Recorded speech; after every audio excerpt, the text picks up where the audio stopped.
प्रभु यीशु मसीह के सामर्थ्य नाम से आप सभी को जय मसीह के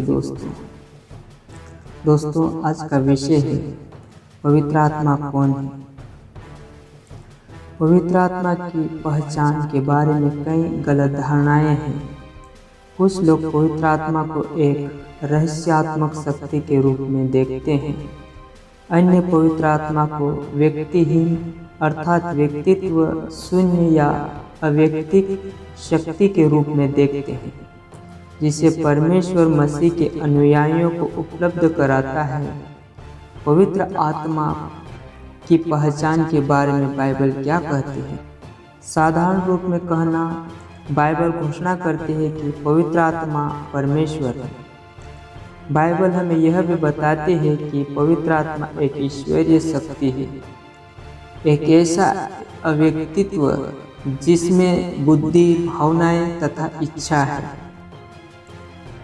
सच्चाई तो यह है कि पवित्र आत्मा परमेश्वर है। पवित्र शास्त्र के कई संदर्भों में स्पष्ट रूप से दिखाई देता है, जिसे प्रेरितों के काम में 5 अध्याय उसका 3 और 4 आयत में भी सम्मिलित है। इस आयत में पतरस हनन्याह का सामना करता है कि उसने पवित्र आत्मा से झूठ क्यों बोला, और उसे बताता है कि उसने मनुष्य से नहीं परंतु परमेश्वर से झूठ बोला है।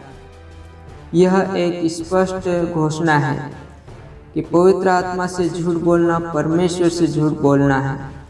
हम यह भी जान सकते हैं कि पवित्र आत्मा परमेश्वर है, क्योंकि उसमें परमेश्वर के चारित्रिक गुण हैं। उदाहरण के लिए उसकी सर्वव्यापकता भजन संहिता 139 का 7 और 8 आयत में मिलता है। मैं तेरे आत्मा से भागकर किधर जाऊं, या तेरे सामने से किधर भागूं?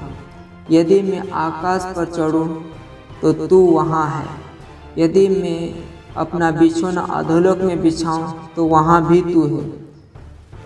फिर पहला कुरिन्थियों 2 अध्याय उसका 10 और 11 आयत में भी हम पवित्र आत्मा के सर्वज्ञानी होने के गुण को देखते हैं, परंतु परमेश्वर ने उनको अपने आत्मा के द्वारा हम पर प्रकट किया, क्योंकि आत्मा सब बातें वरन परमेश्वर की गुण बातें भी जांचता है।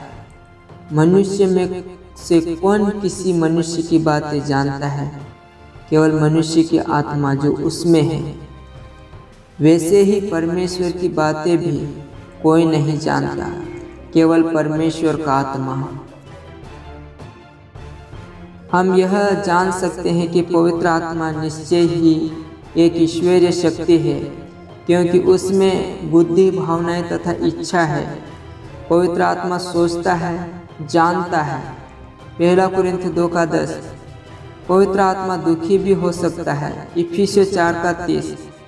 आत्मा हमारे लिए मध्यस्थता करता है। रोमियो 8 का 26 और 27। पवित्र आत्मा अपनी इच्छा अनुसार निर्णय लेता है।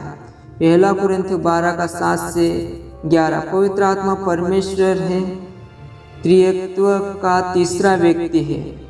परमेश्वर होने के नाते पवित्र आत्मा एक सहायक और सलाहकार के रूप में सही कार्य कर सकता है, जैसे कि यीशु ने वचन दिया था कि वह करेगा।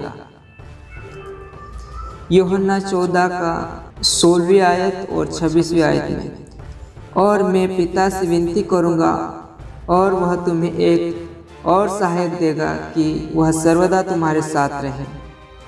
26वीं आयत, परंतु सहायक अर्थात पवित्र आत्मा जिसे पिता मेरे नाम से भेजेगा, वह तुम्हें सब बातें सिखाएगा और जो कुछ मैंने तुमसे कहा है वह सब तुम्हें स्मरण कराएगा। यूहन्ना 15 का 26वीं आयत, परंतु जब वह सहायक आएगा जिसे मैं तुम्हारे पास पिता की ओर से भेजूंगा, अर्थात सत्य का आत्मा जो पिता की ओर से निकलता है, तो वह मेरी गवाही देगा। प्रभु इन वचनों को सुने जाने और पढ़े जाने पे आप सभी को आशीष दे। Praise the Lord.